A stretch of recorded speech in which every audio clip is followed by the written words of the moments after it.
We've got Kyle Sablehaus on the left and Chip Richey on the right, all decked out and ready to go with some of their favorite decks from the format gone by. This is a rematch of the World Finals. Yeah, this should be a very interesting match to see. These are cards that were played almost 10 years, well, definitely 10 years ago. I was playing actively back then. I actually didn't qualify to Worlds that year. I think I needed to get like top 4 at Nationals, and I got top 8. I was 1 match short. Oh, man. So yeah, I wasn't able to make it to Vancouver, but this should be a pretty cool match to watch all these cards. They really bring back good memories. The game was so different back then. We had still a lot of... A mulligan! Okay, we're starting it off here. He's going to shuffle that back in. And we'll have to see. I think that, you know, Kyle and Chip, they know what they're doing. We're going to see these decks still play very well. Lasers. And after the shuffle and the prizes here, Kyle losing out on a couple of those hypnotoxic lasers and a Curum. Team Plasma Ball, he was saying, I want to play Plasma. Backstage when we were thinking, if we have a chance to do a caster showdown, Chip brought some of these decks and was showing them off backstage, and Kyle was like, oh, I've got to play Plasma. He loves it to death, and he's ready to jump back into the driver's seat. Chip with a couple Professor Junipers in the prizes, so a little bit of a lack of card draw could spell doom here as we head throughout the game. Kyle starting off with that Curum EX in the active, is opening up with the other dojo here. That's actually Keldeo. Keldeo. Yeah. What did I say?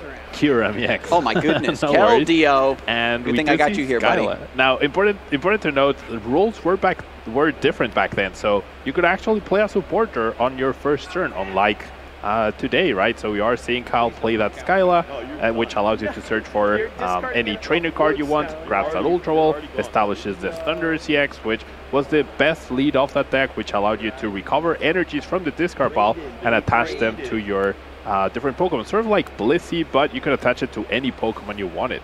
Oh, and the beautiful float stone attached for that free retreat. And the turn 1 attack just slaps down that Timino. Terrible shame. And now Chip Richey on the back foot. Kyle is having such a good time. When you are up in like dominance so early in the game, and this is why, if anybody was wondering why can't I play a supporter on turn 1, why can't I attack on turn 1, it's to avoid situations like this. But Chip's going to do his best to fight back from this point. There's an Ultra Ball now, has to find something to stay in this game.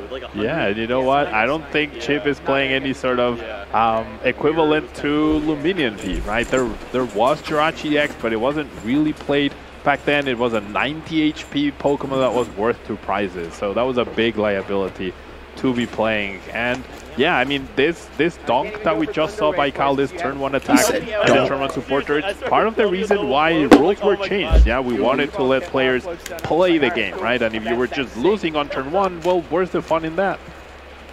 But after the Dynamo was knocked out, we've got another retreat. We find the Rayquaza AX, and there's just another pass. So now it's back into Kyle's turn. If he can set up a big KO on this Rayquaza, it's going to be 2 more prizes heading his way.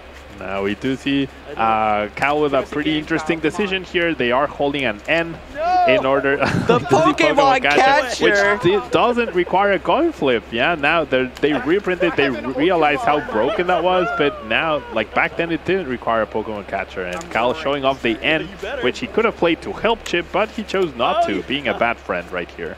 I know. I think that we were talking so much about the nostalgia and how different the game was back then, but Kyle is demonstrating all the worst parts of this format. He has the N as well. Right. Just going to deny this. Yeah, the body N is what we used to call this when you play N and you actually help out your opponent. So Kyle actually going to help out Chip, give him a few extra cards, see if he can get back into this game, but Kyle really, really far ahead at this point. I know. They got to put on a show for the audience here. We got to see Chip's deck pop off and do a little something. 2 prizes already taken by Kyle. That's 2 Dynamos down. That means that that's less access to Dynamotor. So the ability to accelerate those energies and keep up in this race is going to be very detrimental. Kyle going to only draw 4 prizes here thanks to N's effect after the shuffle. Chip Richey going to draw 6.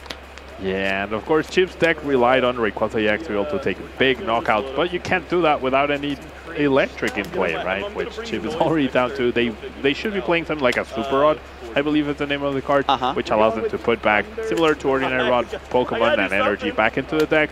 But of course, it's being 2 prizes down already feels really bad for Chip.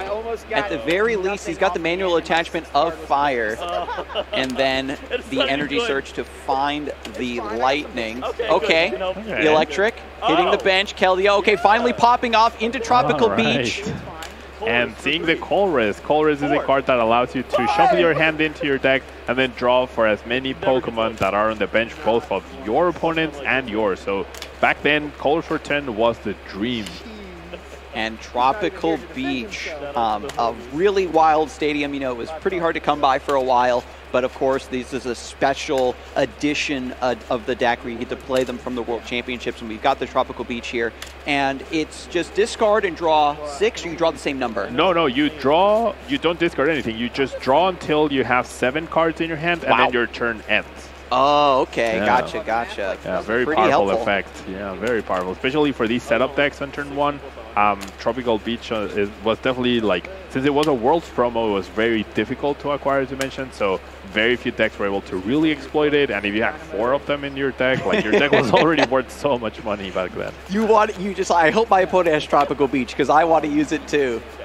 Yeah, there we see Chip using that, drawing an extra 2 cards, and finishing their turn. Now, Kyle does threaten the KO with the Thundurus EX. I don't 100% recall what the second attack did. I believe it will be enough to KO that Rayquaza EX. I believe it does 90, but there might be plus powers in there in order to increase the damage output. The Deoxys EX also increases the damage output with its ability. That's how we saw Thundurus take a KO on the 40 HP Tynamos. So yeah, this Colress for 5, we'll have to see what. Jim's got to refamiliarize himself with the card just like I do. Colress comes through, 5 cards for Kyle. Sablehaus. No. What's he looking for? He's looking for energy. He's got the attack lined up. There's the attach. And a Hypnotoxic Laser as well. So that it's not enough for the KO, but Hypnotoxic, as the card says, it was a very toxic card. You poisoned your opponent. You also could put them to sleep. Of course, that's why players played Keldeo EX. Keldeo EX took away all those annoying effects. So, what's a lot of damage onto the Rayquaza EX. The Fire Energy goes through the discard pile as well. Absolutely terrifying. But Chip is still living on a prayer here, attaching to the Victini. It's a great just single prize attacker for this list. As long as there aren't a lot of Pokemon on the bench, that attack will connect. And the Electric, only 1 Dynamotor between victory and defeat. It makes it very difficult to keep up. And there's the Super Rod, like you talked about, Paul. Rod. Yeah, I was not misremembering the card, and there we see an end. So giving Kyle a brand new hand. Yep, Chip also gets a brand new hand. Chip draws 6, Kyle draws 4, and Chip probably looking for a Floatstone here so that they can do a little bit of damage with Victini, or a lot. I actually don't recall. I know it does 100, but I don't recall the effect of that Victini. And so we're just shuffling that all the way back in. You know, in the modern era, we've got Roxanne, we've got Marnie, but back in the day, it was all in all day, baby. Yeah, and it's a card that a lot of us have been holding out on, or holding out hope that it'll get reprinted, because it's like a really good consistency card in the early game and a really good comeback card in the late game. So I remember that. Yeah, hopefully we'll see that at some point in the future. We have gotten Rocket's admin reprinted, which has the exact same effect, but it wasn't tournament legal from the Celebration set. Terrible shame. Because I remember, you know, when we had the announcement of the EX mechanic returning, the designers said, you know, we want these comeback mechanics, and we'll see if it does end up getting reprinted. So Victini's going to come up and deal a nice 100 damage, and Chip being able to promote a single prize attacker is so important. We see how important this is in the current format. Being able to deal a lot of damage but only give up 1 prize in response allows you to set up for a larger KO and maybe begin that snowball. I think Kyle might have a 3-prize turn here, because Victini is weak to fire, to water, and Kyurem does 30 damage to the bench, so Kyurem might be able to knock out the Victini and do 30 damage to Rayquaza, and they'll be able to take 3 prizes right here, I think.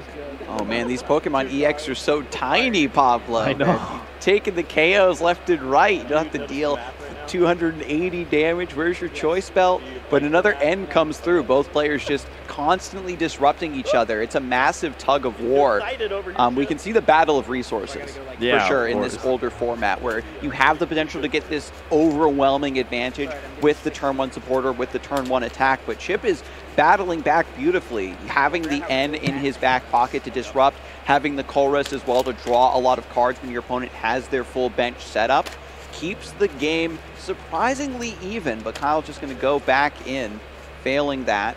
Yeah, that card Colress Machine lets you search for a Plasma Energy and attach it to your any of your Plasma Pokemon, which is the non-colored one that Kirim has. And there's a 3-prize turn, knocking out Victini and knocking out the bench Rayquaza. Kyle down to 1 prize card. Wow, very, very cool. We have just the dynamic of big attackers, but also spread damage, multi-prize turns, very explosive. I can see why a lot of these players fell in love with this format.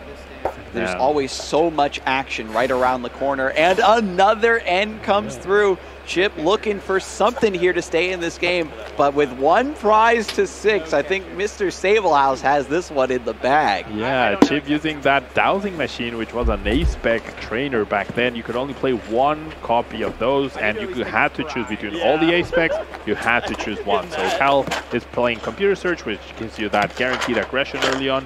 Chip playing that resource game, as you were mentioning, with being able to recycle that N, and now putting Cal at 1 prize card. But with the Tropical Beach in play, Cal, if they whiff the turn, they might just be able to get a fresh new hand and end the turn, and they're so far ahead that seems like a viable play.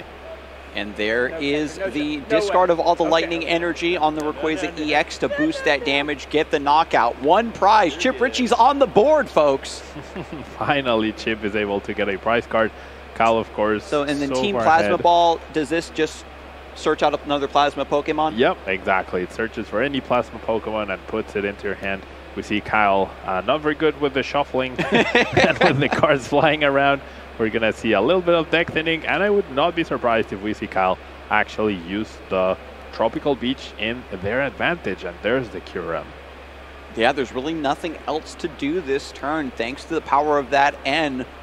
Is it possible with that strong supporter to fight back from 1 prize remaining? We still have that Thunderous on the bench, so it's an omnipresent threat. It's just a matter of getting through this Rayquaza EX. It's nice and healthy in the active spot, has the fire energy attached. We have the aspects of the double Dynamotor as well, allowing you to pivot into a different attacker depending on what's going on. Nice Keldeo EX as well for Chip Richey, so maybe he can take advantage of that nice bench damage too down the road. Yeah, the Keldeo EX will allow Chip to easily power up Rayquaza back to back to back, as Electric can only power up Pokemon on the bench.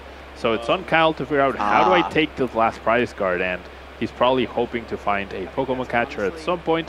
I am very surprised by this though, because Kyle only needs 1 Pokemon catcher to win. Maybe he's not realizing that the Tropical Beach is in play and he can use it.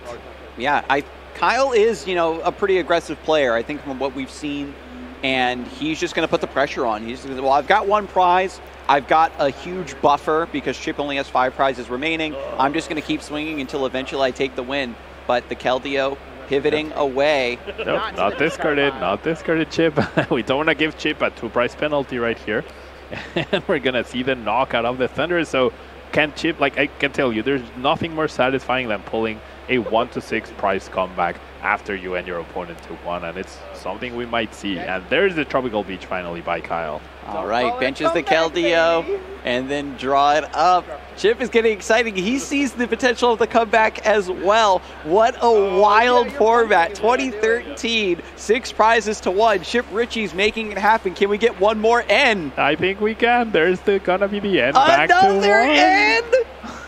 Kyle Sablehaus back down to 1 card in hand. After passing the turn to use the Tropical Beach and get more resources, Chip Richey is denying that. I think, but like, look at Chip. He has the biggest smile in his, like, he knows he has this game now. Like, I don't know how Kyle could potentially power up anything to take 1 prize card off of 1 card in their hand, unless they get Colress. If they get Colress, then all of a sudden they have 9 cards. And because Pokemon Catcher is not a supporter and it doesn't require Conflip, then I feel like that's the only way Kyle could come back here, because the Deoxys is as good as dead. Oh, this is so sick. The Keldeo, again, providing that great pivot because the Dynamotor only works for the benched Rayquaza. Another 2 prizes. 1 prize remaining for Chip Richey. And what is your... what the... Double max potion. That completely heals your Pokemon, but discards all the energy you have. And Kyle literally cannot do anything. Chip has a pivot. He needs 1 basic energy or that 3rd electric, in order to power up Rayquaza fully. There's the pivot. There's the triple power up, and Chip Richey pulls off the comeback from 1 prize down to 6. What a way to win this match. That is 2013, baby. Kyle Sablehaus had the turn 1 supporter, the turn 1 attack, a massive advantage.